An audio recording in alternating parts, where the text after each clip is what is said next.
Hey friends, quick note before we get started with this monstrosity. Since I had just done a review on the original game, I won't be going into a lot of detail on things such as story, gameplay mechanics, and all that. My focus will mainly be on the differences between the original and the remake, so if you want to catch up on all my thoughts on the original, check out the link in the top right corner. But otherwise, let's get started. Hi, I'm Fred5107 and I think Battle for Bikini Bottom is awesome. When I was a kid, before I had my own copy, I would rent this game over and over again from my local Blockbuster. I played the game a lot as a kid. I really immersed myself into this interactive version of Bikini Bottom. It's a game filled with so much passion and creativity. When that Rehydrated teaser trailer dropped, their description of the game really exceeded my expectations last year. June 5th, 2019 was a day. A big day. A day so big it eclipsed the combined popularity of Independence Day, Christmas, and Chinese New Year. Okay, maybe not.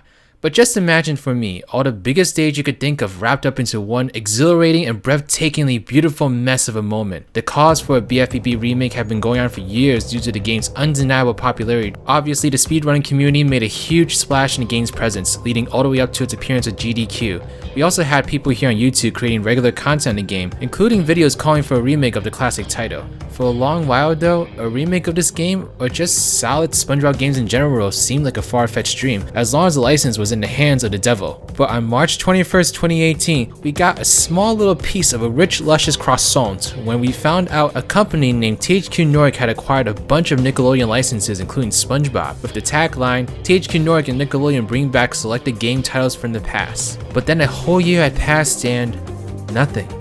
Absolutely nothing had transpired from this agreement. But soon enough, the cards began to unravel and started happening. THQ Nordic, being the crumb-growing monsters they are, began to toss us these scraps of teasers that we nibbled on with our heart's content. But after tons of rumors, speculation, and witty Spongebob gifs, the day had finally come. Rehydrated was about to get unveiled. Are you ready, kids? I am a captain! I can't hear you! I am a captain! Oh! Bring it on, Your Highness! Bring it on! Welcome to Bikini Bottom. Wow, King Jellyfish, the grandest granddaddy jellyfish of them all!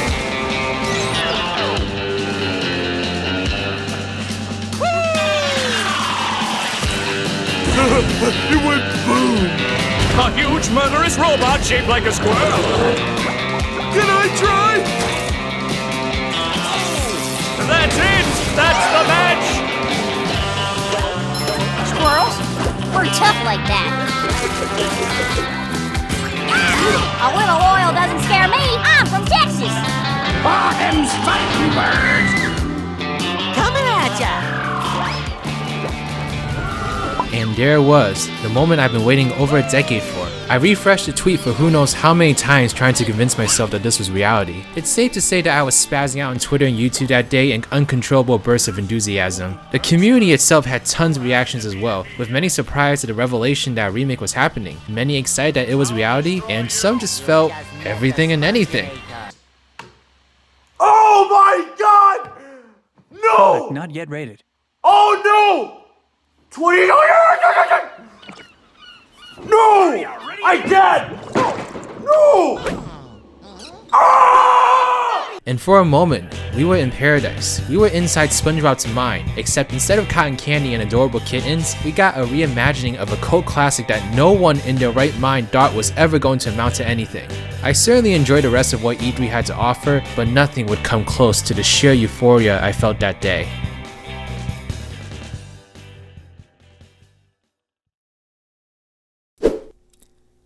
Hey everyone, I'm Shift and I've been around Battle for Bikini Bottom for quite a while now. Of course, like many of you, I first played the game when I was a kid, but rediscovering it when I was 19 years old is what'll stick around me the most, I'd say. The people I've met, the memories I've made, the game and the community surrounding it have made my wildest dreams come true. And the announcement of Rehydrated has only added to the many miracles we've experienced over the years. With the movement growing so rapidly now, it is my pleasure to welcome all of you, and we're just getting started, so stay tuned. When Rehydrated got announced, I've been uploading videos on YouTube regularly for at least a year. It all started back in March of 2018 when I uploaded my first video in almost 10 years, which was part 1 of my Sonic Heroes playthrough. Months later, I started uploading my second playthrough, one for the original Battle for Bikini Bottom, and ever since then, Spongebob games have just become an internal organ of my channel. Even in non-Spongebob videos, I found myself incorporating Spongebob memes and sound effects to assert my dominance as the Patrick to Jeffrey for Spongebob games. So of course, with Rehydrated becoming a reality, I was determined to bring this game the coverage it deserved. I wanted this game to get the attention that games I covered in the past were by other YouTubers, such as Canadian Guy Ed and Vivi for Crash Bandicoot, or Sam Procrastinates and Twip for Sonic the Hedgehog. Thus, my journey to Rehydrated launched at full speed, with videos almost on a weekly basis discussing the remake. I'd covered this game for a good 6 months and noticed that an extremely close community began to form around my videos. It might have just been due to the fact I was covering a childhood favorite rather than a brand new game, but the people that I saw showing up in my videos, it felt a little bit different for me this time compared to other games. It almost felt like I was reconnecting with distant family members, if that makes any sense, because we all shared a love for a very underappreciated title, and it just felt really special in that moment.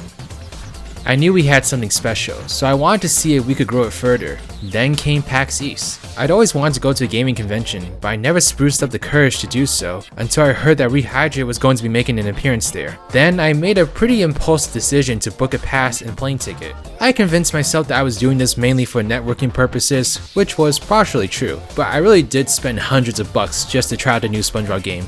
At least I met some great friends along the way. Not only did I get to review some of the most insane facts about the game in a video, but I also sort of met THQ Nordic and began a relationship that would lead to so many reality-bending moments. Not only did I get to interview Martin Crouch, a producer on the game, and also receive one of my favorite pieces of fan art from a concept artist on this game. Oh my god, is this heaven? But I also received a review copy and tons more to give out to fans due to Rehydrated release, a charity livestream extravaganza I ran with tons of key figureheads in the community. Everything was sort of coming together, tied swiftly in a bow. The only thing that was missing was Rehydrated itself. But then June 17th came rolling around, and a very special email popped up in my inbox.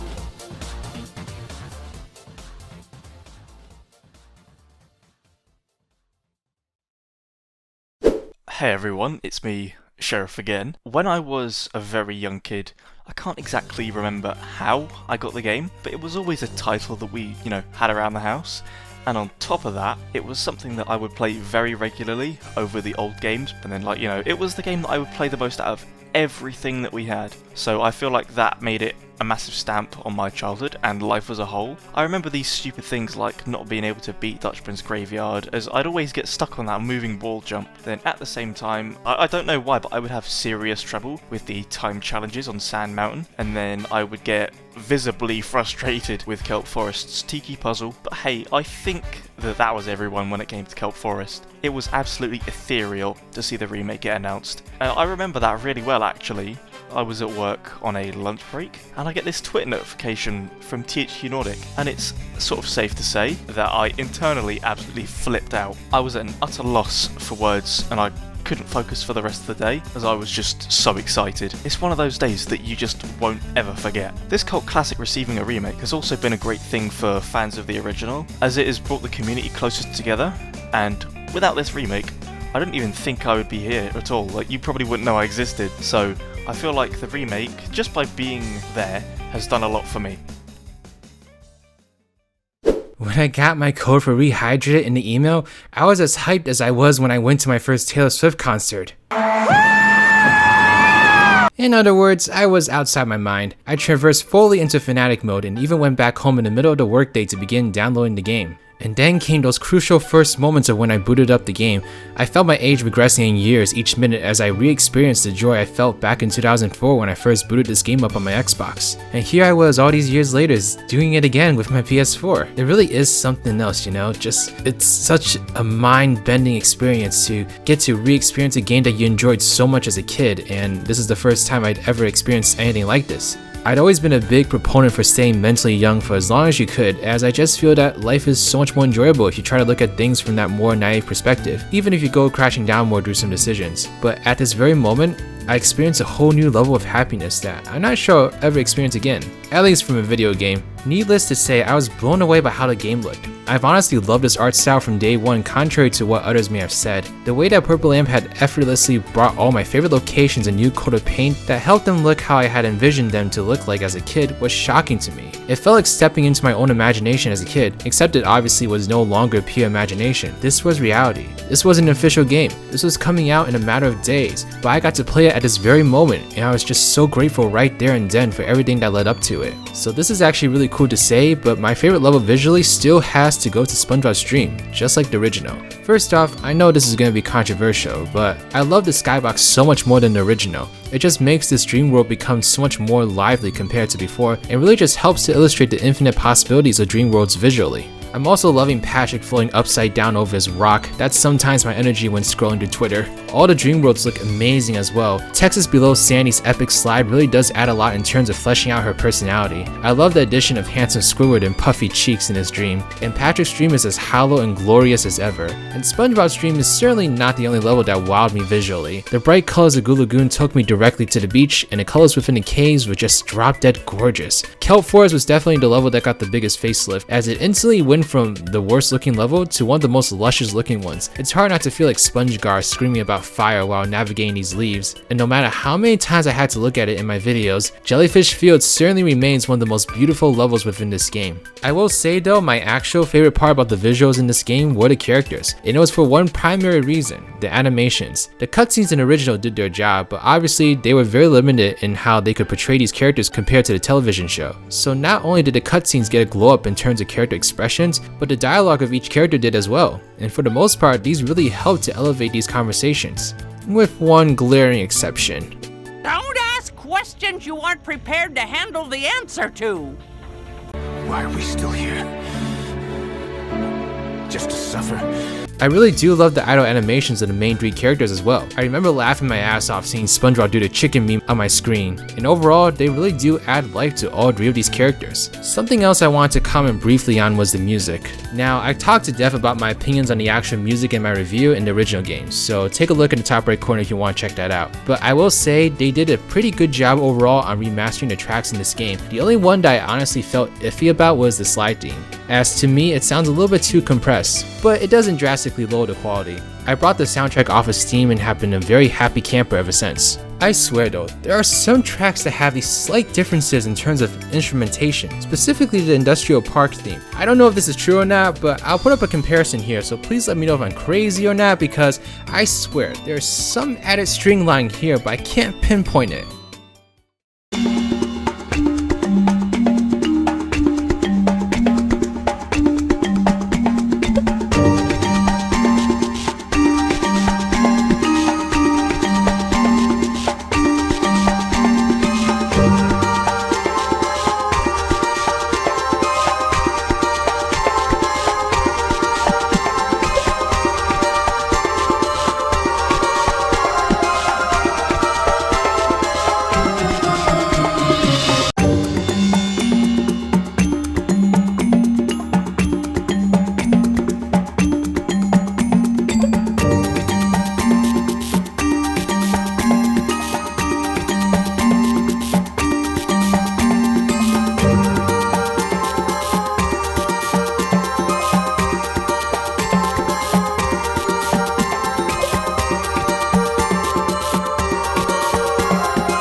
So from a presentation standpoint, I was and am still very satisfied with this game, but as for the rest of the game, I have a lot of thoughts. When I shut off the camera, I began to relax into my excitement and truly immerse myself into Rehydrated, and from that point on, the unimaginable was happening to me.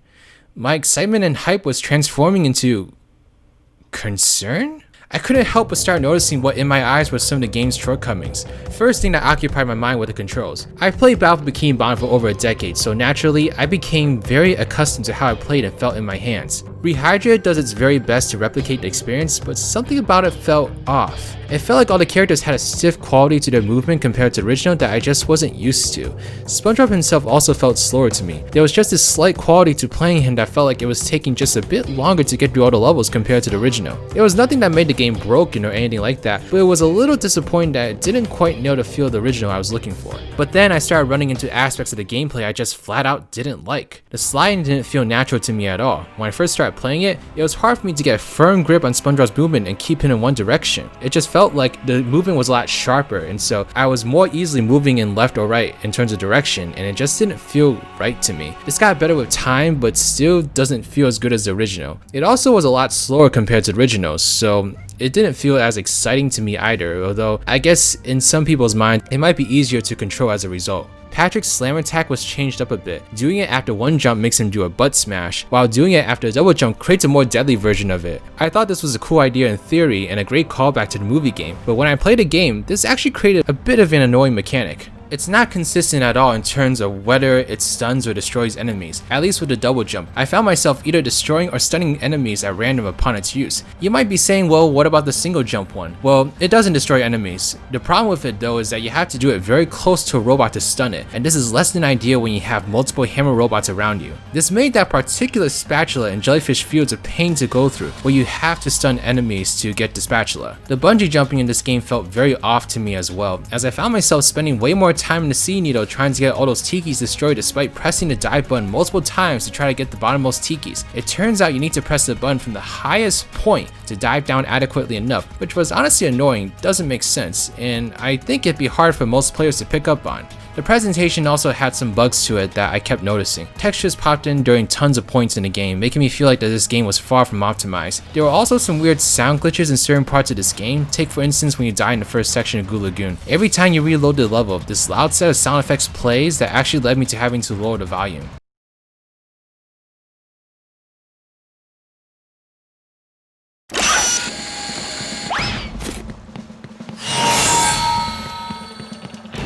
Not to mention the loading times were noticeably more prominent, and some levels definitely saw frame drops, with the Dutchman's Graveyard outright refusing to reach 60 FPS outside cutscenes. And this is on the PS4 version, and so I can't imagine how much worse it probably was on the Switch, since I heard a lot of stories about that one.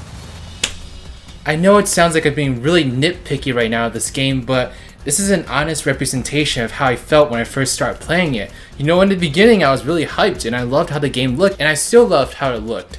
But I couldn't help but notice all these like little flaws and glitches and bugs and such, and it just kind of made me realize, man, this game could have been the most amazing thing in the world if they actually had like a few more months to polish everything up. You know, I don't blame like what happened in terms of production. I know that the virus in particular probably had quite an effect on their development, and also the fact that they had such a short timetable for this game, but that doesn't change the fact that when I first played the game, I couldn't help but be disappointed. You know, I just felt like this game had everything going for it, but it just lacked that level of polish that I was really looking for. I was at a loss, and I couldn't even begin to think how I would structure this inevitable review. Is this where everything led to? All the videos, hype, excitement that I've been building up? I didn't want to believe it, but I knew this game was flawed, and I just didn't know how to process it in this moment.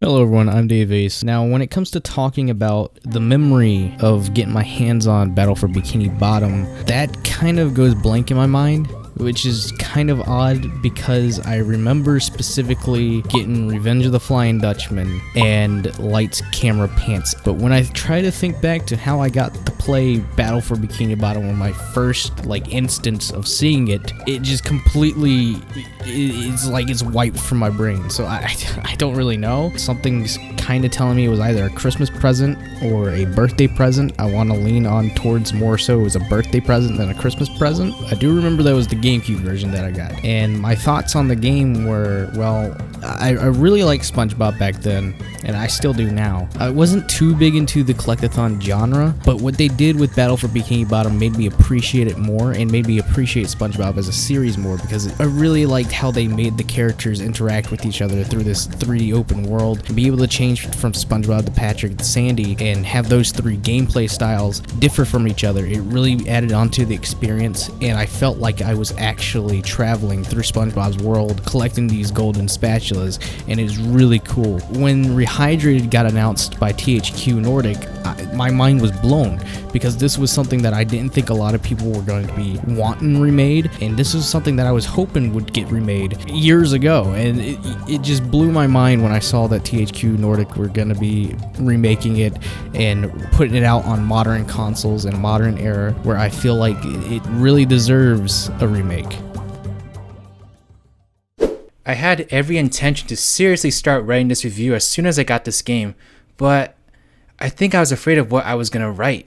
I've advocated for this game since its announcement and have done everything I can to drum up support and hype the community up, but I also simultaneously let people know what my opinions were, even if they weren't always positive. But how could everything just lead to this very moment where I honestly felt iffy on this remake? How could something that clearly had so much love and care put into it make me feel so uneasy? So I held off on this review and just decided to see what everyone else's reactions were. I had a gut feeling reception would be mixed, and unfortunately I was completely right about that. The embargo lifted on June 22nd at 11 AM Eastern Standard Time, and Rehydrated content officially hit the platform.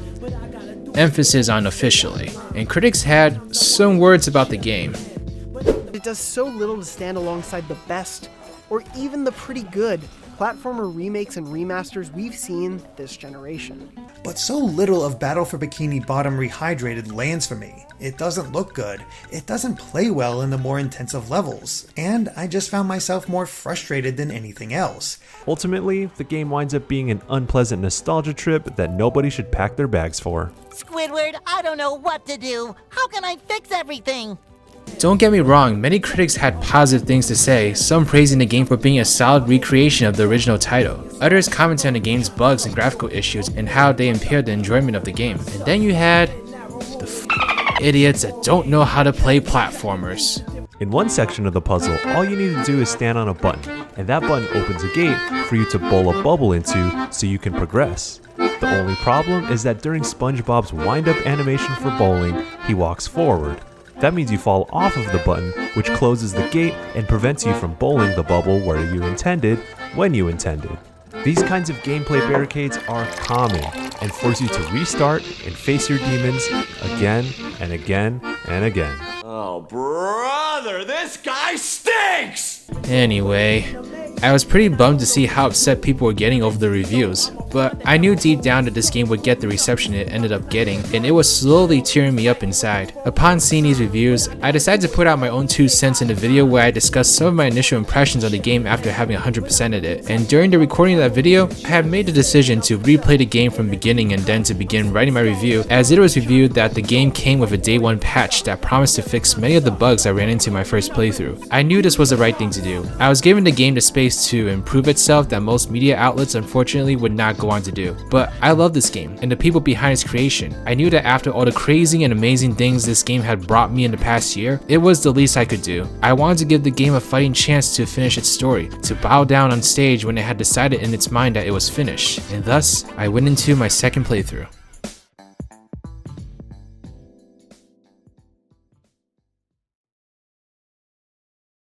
Hello everyone, my name is Conker. I make weekly YouTube videos, stream every month if I'm lucky, and work at Subway a lot. When I first played Battle for Bikini Bottom, I was 6 years old and got a copy of the game as well as a PS2 on Christmas Day. Alongside BFBB, I was also given a copy of LEGO Star Wars 2 and Larry Boy and the Bad Apple. Of course, I really did like BFBB the most. Even now as an adult, I'm still playing the game and making videos on it.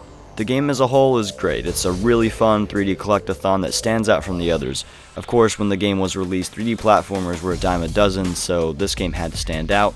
With its tight controls, addicting gameplay, and SpongeBob skin around it, this game was huge for kids at the time, and remembered fondly by many. Speedrunning this game for roughly 3.5 years, I was under the impression that it would receive a port sooner or later, but what we got instead was a full-on HD remake. When this teaser trailer was announced, I was pretty hyped. Once I saw the gameplay footage, I was hooked. I knew this game was going to be huge for the community, and it was. This game is big right now. With the future patches coming forward, it can only get better.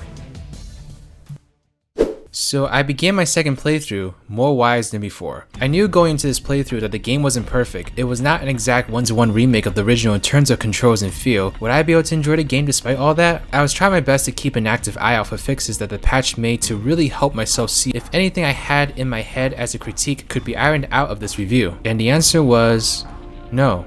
Honestly, I don't think I noticed any of the bugs I had pointed out being patched out. I guess I was just really confused as to what the patch had fixed. Then I realized I never actually had to wait for my game to update on launch day. When I booted up my PS4 on June 23rd, I had actually just finished moving back to my home state. So my PS4 was not plugged in, first of all, and second of all, when it was plugged in, it was not connected to the Wi-Fi. I had to manually enter in the Wi-Fi password. So I was expecting the game to begin updating upon a successful connection, but there was nothing. I was checking for updates and nothing had come all day. I then realized that I was already on version 1.0.1. The patch had already been installed in the game, but how could this be? I had my PS4 unplugged the whole weekend at least to prepare for my move. This was the first time in days that the console was even plugged in and could even attempt to update the game. I then thought, and I have no proof of this whatsoever, maybe the game had already come with a patch when I downloaded it. I looked through my notifications and saw no sign of an update being installed since I had downloaded the game. I don't have the technical expertise, I guess you could say, to confirm this, but I'm pretty sure I played the game with the patch on my first run. So where does that leave us? Well, I still said I would replay the game, which, let's be real, was going to happen regardless. THQ Nordic also announced that Purple Lamp were working on more patches for this game and even opened up this forum for you to submit bugs that you found through your playthrough. So maybe this will be something I revisit in a future video. But in the meantime, I proceeded with my playthrough in hopes that my view on this game could still change. And did it? Well, yes and no actually. So I'm just going to start this off by saying I had a lot more fun on the second playthrough compared to the first. Like, it was actually really shocking to me. All of a sudden, all the bugs that were claiming their space in my prefrontal cortex almost completely dissipated. And it's not like they were fixed. The obnoxiously loud sound glitch in Goo Lagoon was still there, the bungee jump still controlled like Bubble Bass, but for some reason, it didn't bother me. And I was having a genuinely good time with this game. And then I had my first major revelation of this game when it came to my opinion. For the most part, the game didn't control bad per se, but the game did control differently. Notice how I put the words differently on screen as an equivalent to typing this word in all caps in a tweet like I had in my script. The game was not broken, at least not to the point where it was unplayable. It was just built from the ground up and as a result had an uphill battle in terms of directly replicating the exact feel and control of the original. So I'm not surprised frankly that the game does feel different. In fact, thinking back on it, I should have been shocked if they were able to nail the feel without direct access to the original code. And so I think that was a bit of an unrealistic expectation that I had when it came to this remake, but I guess I'll keep that in mind for future remakes from now on. The second time I played this game, I was used to how I played and actually didn't run into a majority of the problems I had experienced the first time around. So you could say maybe I had just figured out how to avoid all the faults of the game, but I don't believe that's true, because things like Spongebob's moving speed, the different mechanics of the bungee jump, etc. was easily remedied by adjusting how I played. I will say though, I certainly have my opinions when it comes to which game I prefer in terms of feel. For instance, I definitely prefer how the game handled the Bubble Bowl and Cruise Bubble in the original. The Bubble Bowl feels less useful in Rehydrated, as I swear sometimes it just does not hit what I intended it to hit despite me clearly aiming it in that direction. Guiding the Cruise Bubble also was something I couldn't quite get used to. It always felt too sensitive and sharp for me, so I struggled in placing it in the direction I needed it to be in to hit certain switches and enemies, even after multiple playthroughs of this game. Maybe with time I'll figure out how to optimally utilize those two moves, but at this moment, the original definitely comes out on top when it comes to Spongebob. However, I would argue Spongebob does do some things better in Rehydrated compared to the original. I also will make another controversial statement by saying that I prefer playing as Patrick and Sandy in Rehydrated compared to the original, and these opinions are due to the small but significant changes made to each of their movesets. Spongebob, for instance, is able to bubble bash after a single jump, making hard to reach shiny objects and other collectibles easily attainable. They even changed the location of the spatula in Spongebob's Dream that's meant to push you to use this enhanced move, and I loved it, mainly because it beat failing to get the spatula and traversing all the way back up to the main area in the original. You're also able to deflect the missiles of the Chuck robot, which my 10-year-old self would have loved. I mean, that robot was so annoying in the original. Although I don't feel like it's as consistent as it could be, as I can't seem to get it to work half of the time. Now as for Patrick, his main thrust attack now propels him forward a bit, which actually increases the speed of his travel, especially on ice. He's also able to do this attack in midair, which enhances his gameplay so much more than you would expect. I still don't like what they did to his slam move, but honestly it really only messed me up for for that one spatula in Jellyfish Fields, and so I think I'd still opt for Rehydrate's mid-air attack and speed over the original's moveset any day. And Sandy is able to lasso enemies in mid-air, which basically transforms her into a beast. I mean, man, I've never felt so jacked. One thing I found weird for her though was that now you had to hold the button used for grappling the symbols to stay on it rather than just pressing the button and staying on the hook. Because if you let go, Sandy lets go as well. A bit off-putting, but it didn't detract from the experience once I had gotten used to it. It was just a weird choice to make. Overall, these were enhancements that while I was not at all expecting, I very much welcomed. Beyond the controls, Purple Lamp Studios tried very hard to replicate the original game's levels to a T, although they did make some adjustments here and there that might be hard to catch. There is one huge change though that I have to point out, and it is in regards to the kelp slide. You know, that slide that, made you scream internally as a kid. Alright, let's be honest here. Me saying that Purple Lamp revamped the kelp slide probably made some of y'all cautiously optimistic. I know that subset of fans is out there. However, I have to be honest, I very much dislike how they changed up the slide. I get it. I get that the original slide was hell and probably made some children bald. But nonetheless, THQ Nordic and Purple Lamp made it very clear that they wanted this to be a faithful remake of the original, using that as a reason as to why they didn't want to incorporate any cut content into a single player campaign, which I will be talking about later on. Yet, the kelp slide is almost unrecognizable now. It's become much more linear and closed off, which led to a lot of the shortcuts I would take no longer being possible. It maintains some of the same layout from the original slide, but the fact that you have what you could almost consider walls surrounding you 90% of the time makes it very difficult to recognize that. Combining this with the slower speed of sliding overall, and the kelp slide is no longer an emotionally draining roller coaster. But you know what? I secretly love that emotionally draining roller coaster. Looking back on it, I would almost laugh at how ridiculously unfair that slide could be. But it nonetheless made me feel that much greater when I came out beating Mermaid Man's time. I understand why Purple Lamp made the decision, but I personally disagree with it. The decision with the kelp slide is very odd to me because literally everything else in the game is faithful to a T. Even the kelp caves where you still need to constantly go back and forth switching between Spongebob and Patrick. There are some small accessibility changes though that I did talk about beforehand in previous videos. One example are the red targets that appear when you encounter enemies that shoot projectiles at you to help you avoid them. Honestly, I did not mind these subtle changes at all, as it didn't impact the way I played this game in any way. If anything, it was nice being able to better avoid the tartar sauce robots because in the original they were an absolute pain. It would have been nice having an option to turn things like these off, but I honestly did not feel my experience was impacted all that much by these changes. If anything, I hope these changes would make newer players more easily adapt to experience, and I actually saw just that this past week. And so a YouTuber named Square Jack actually tried out both the original and this game for the very first time in a video where he played through both versions of Jellyfish Fields in his first ever playthrough of both games, and he had this to say. Bikes, Jesus, here we go. You can actually see when they're about to strike. Look at them slowly come up. That's all I wanted it before, Before, they just come up and just kill ya, like you didn't stand a chance. But the big thing for me that I wasn't prepared for going into Rehydrated was just all the little quality of life fixes. Improved controls on the slide, not being stopped for tutorials all the time, and, just the little things here and there that just make the experience so much more comfortable to play. So, yeah, Rehydrated, awesome. I love it. Awesome. After watching this part of the video, it made me realize that these accessibility changes are not for people like me. It's not for people that grew up with this game and know its ins and outs. It's for those people who never played this game before and probably would need some things like this to kind of spell it out for them a little bit better, because maybe Battle for Bikini Bottom was not the most clear game when it came to how you're supposed to do things and such, and that's okay. I think it's hard for people like me to really understand the necessity of this because I've played this game so many times. I know it inside and out. I just can't recognize these needs anymore, and so I'm glad Purple Lamp Studios took the initiative and made sure that this game was accessible to new players, because to you and me it might seem like something that, okay, this is definitely something that was not necessary, this is so obvious, but maybe it's not actually that obvious. Maybe it is something that needs to be spelled out, and so there's no way that I could possibly tell that, and so I think it's great that Purple Lamp Studios made sure that they did that for new incoming players, because I do think that Rehydrated has a lot of interest that attracted a bunch of new people to the game. Something else I found sort of surprising though is that there are some changes that actually made the game harder. No, I'm not kidding.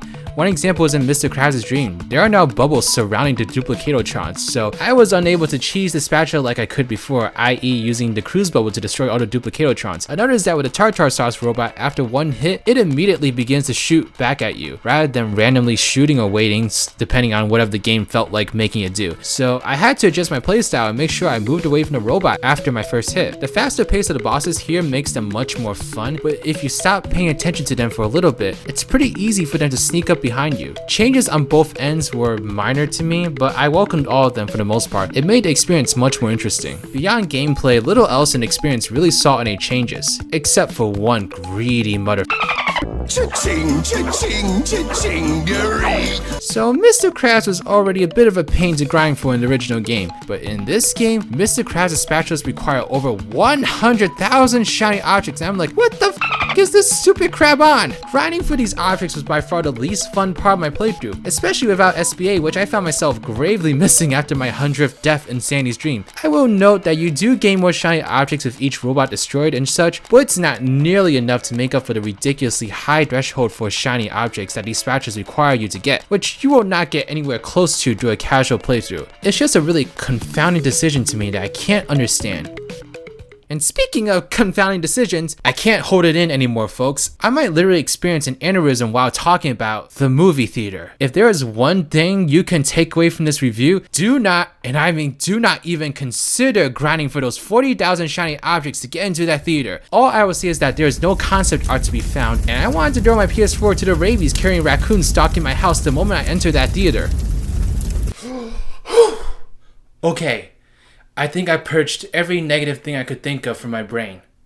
Okay, I know that I got a little bit worked up there, but honestly, these are just some really tiny things in the entire game experience overall. It doesn't really infringe on the game's enjoyment overall. It just creates some annoying things here and there that I kind of hope get patched up in future updates. Summing it all up though, the game does have its shortcomings, but the thing you can keep in your mind is that the core experience of the original is still here. And if anything, it looks more appealing than ever before. Once I let go of my mental resistance, I had some genuine fun with this game, and it took me back to the days as a young lad when I saw all these worlds for the first time, ingesting the scope and amazement and seeing my favorite television locales be transformed into a 3D space. But I guess the big question now is, which version do I prefer? And perhaps more importantly, what's Rehydrated's ultimate role from here on out? Is it the definitive version of the game you should play? Will it live concurrently with the original for different reasons? Or will it die down slowly? I mean, I'm no Raven Baxter, but I think I have a pretty good idea of what'll happen.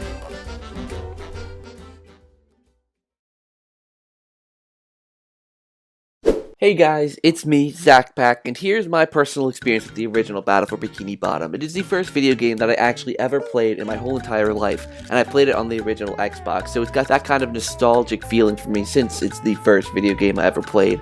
Every time I hear Jellyfish Fields, I always am reminded of the first time I put in that disc and started playing that amazing game, and to this day, it still holds up very, very well. The level design is absolutely superb, the music is such a nostalgic, beautiful soundtrack to listen to, and it's just overall a great experience that I really remember very fondly to this day. So last year, when Battle for Bikini Bottom Rehydrated got announced, I was so excited. I had never felt such excitement in my bones from a video game announcement. Even my favorite game of all time, Luigi's Mansion, when that got remade, that hype was not as high as the remake for Battle for Bikini Bottom. And being able to be a part of the community and track its progress as the game was being developed, and seeing all the different trailers and showing the things that they were fixing and how they were listening to the fans, and obviously being able to be a part of the Rehydrated relief was such a cool thing, and it really made the experience of the hype for Battle for Bikini Bottom Rehydrated all the more worth it. Wow, what a ride. What an incomprehensible, exciting, and thrilling journey this all turned out to be. No matter where Rehydrate will end up in 10 years' time, the experiences this game has brought to my table will forever be ingrained in my memories, right down to waking up to Spongebob's tongue every day. But if I'm being honest, I have full confidence that Rehydrate will remain a popular game for years to come. We've already seen how the speedrun community had instantly erupted for this game, with numerous categories people can run in. The modding community is taking full swing with tons of funny and amazing changes being made to the game within weeks of its initial release. And of course, we've got the memes. Squidward Gaming. Ha ha ha ha. The only question left to answer, I guess, is if I were approached by a stranger on the streets, you know, with my pepper spray in hand and everything, and they'd never played this game before and wanted to try it out, what version should they go for? The original obviously has a huge place in my heart, but I also think the original just feels better in your hands overall. The controls feel silky smooth and natural into this very day. I can't say I have anything to complain about. Meanwhile, Rehydrated doesn't feel as good and is also riddled with bugs that really needed a few more months to get ironed out. Rehydrated does offer some bonus content the original doesn't, mainly the brand new Horde mode, and while I can see this mode being a blast to play if I were a kid, like seriously, I played these so many times as a kid. Like there was an Incredibles game, the Nicktoons Unite game, all that stuff. Every time I tried it, I personally could not get into it. To me, it basically felt like a slightly better version of Plankton's Robotic Revenge, and that's trying to put it a little bit on the nicer side. The addition of multiple characters and cut content from the original game really hyped this mode up, but after playing it, I can't help but feel like there was a huge missed opportunity in incorporating some of the stuff in a single player campaign. In fact, that's probably what they could have used the movie theater for. Sorry. It would have been cool being able to select the Robot Squidward boss, the Muscle Bob phase boss, and even Patrick's Dream from there, and that wouldn't have infringed on the main campaign in any way like they had feared. And we know they considered incorporating this stuff in a single player campaign, and even have beta footage of Patrick's Dream fully modeled, so it is a shame. I know it sounds like the original is gonna be my answer, and well, you're sorta right. The original is my choice. But for me, it's the version I grew up with and it's the version I prefer control-wise, which is very important to me in making this decision. Rehydrate plays fine for the most part, but I just think the original's engine really nailed down the feel and I can't let go of it. However, even with the issues I've discussed, Rehydrated is my choice for newcomers. And why is that? Despite its shortcomings, Purple Lamp Studios succeeded in doing what they set out to do, which was to maintain the core experience of the original. And with the exception of the Kelp slide, they did just that. I'm fully confident that any new player that plays this game is getting the game that I fell in love with in 4th grade. I'm confident they'll experience the same laughs, joys, amazement, and frustration because Purple Lamp was very careful in recreating that experience. And it's not like Purple Lamp didn't improve upon the original in any way. I will go to bat for the art style they settled on, and especially on the character animations, as that's just extremely important to nail down with Spongebob. People love the square yellow guy, and any game that's able to capture his likability is already on a clear path to success. I love traversing the environments with these characters and watching them all interact with the dialogue and cutscenes, and it's clear that Purple Lamp Studios has a genuine love and respect for the franchise in the same way that Heavy Iron Studios did. I'm also confident that with future patches coming to this game, it can become that more polished experience that I'm looking for. The team has shown time and time again that they are dedicated, so I trust that Rehydrate will later become undoubtedly the best way to play this game.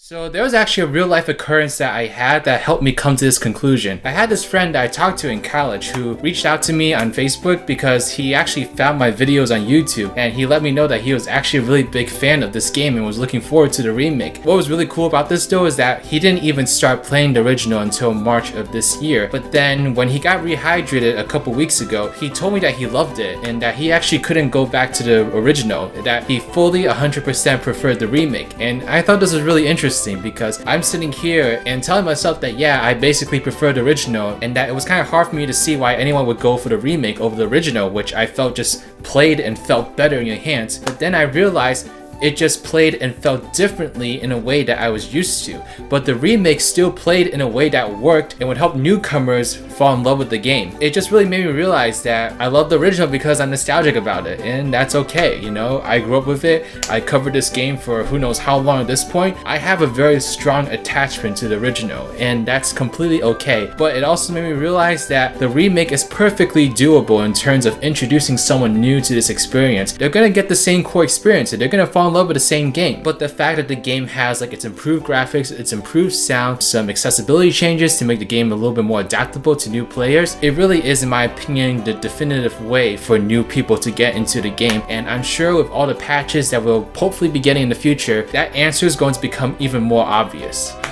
Well everyone, that is it for this review. Y'all have no idea how long this thing took to make.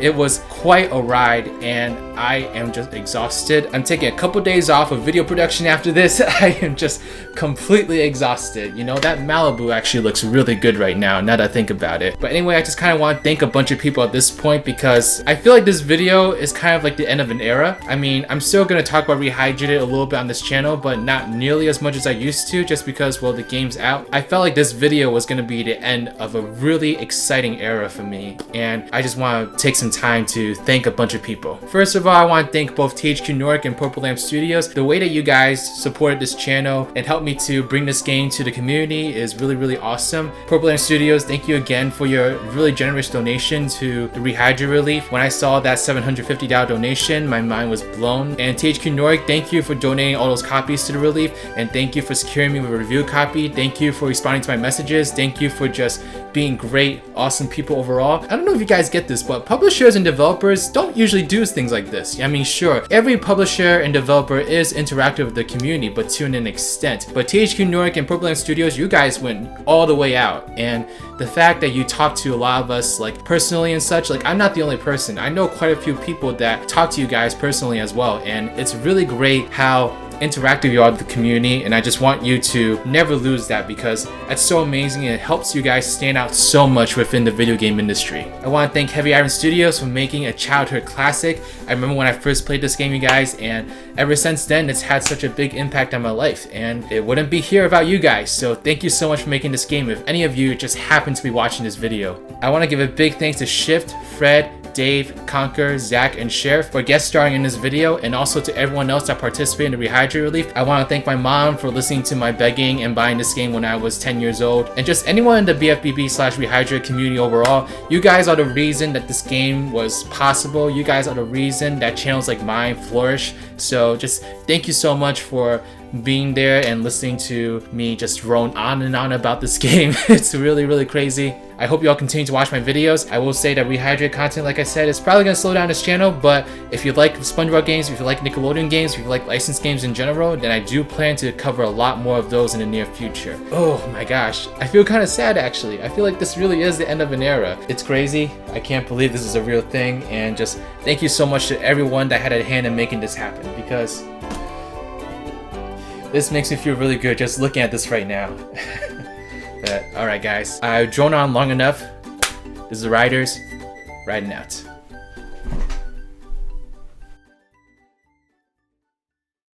I want to give a big thanks to Shift. Shift, that's how you say his name. Shout out to Team Route, Sonic Gamer, Shara Rainfall, Abraham Muner, Mass Muner, The Nerd Corner, and Rudy Star Pony. These are my patrons / YouTube members. If you would like to become a patron or YouTube member, get access to a whole bunch of different perks, including seeing reviews like this early, then please check out the links in the description box below. But thank you very much. This is Riders, riding out.